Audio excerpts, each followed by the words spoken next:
Hey Chris, figured this would be the easiest way to do this.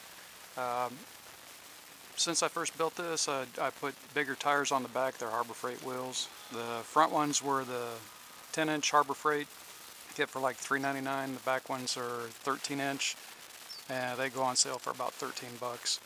And let's see, I use these bushings when you order this. It's from Polaris.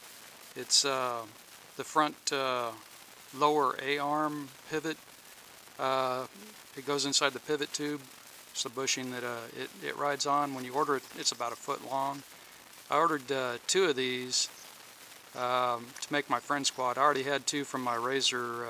When I wrecked it, I ended up having to replace some parts, so I used the old ones from that. But cut it off and weld a piece on here, and then there's a piece inside the tire, because the Harbor Freight wheels, the inside diameter is 5/8, and then this is a number 10 bolt that goes through it. And locally, the longest I could find is about 5 inches. You can see it's actually a little short.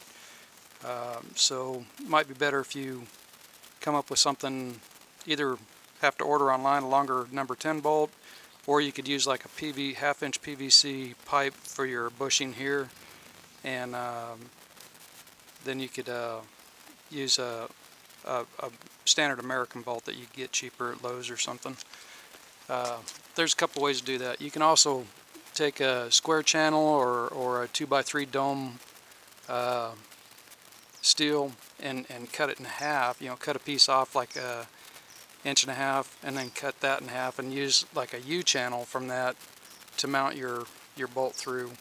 And you put a spacer on both sides then, of course, to do that method. But either way it'd work. I'm sure you'll come up with something.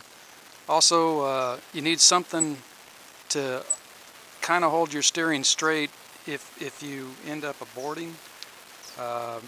You got to drag your feet to stop, and if you don't have bungees on here, then your wheel's going to turn one way or the other, and you're going to go out of control. So I put these the T in here, and then the bungees. If I do have to abort and drag my feet to stop, this more or less holds it going straight, where if that's not on there, it doesn't go straight at all.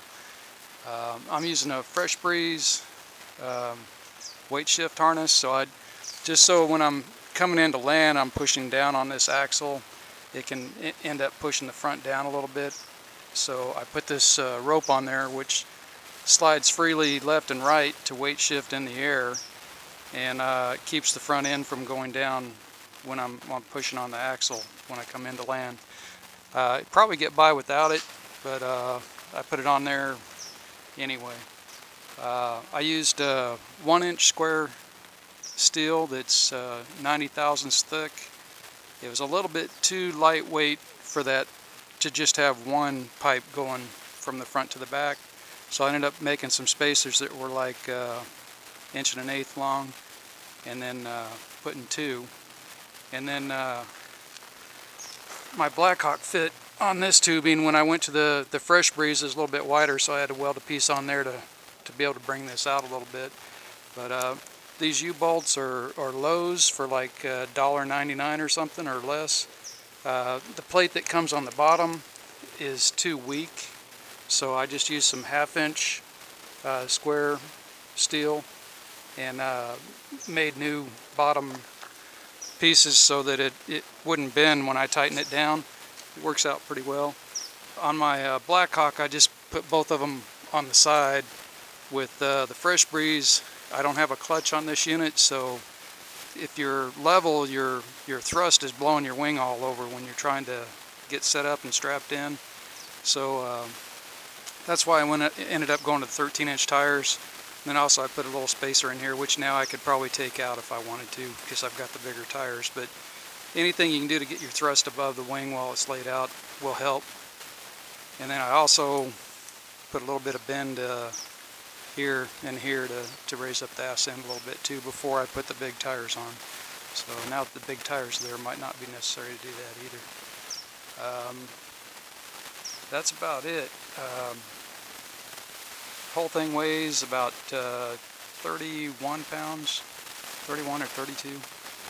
and seems to be working out real well. I've got about 2 years on this quad now, so still pretty happy with it. Any questions, let me know.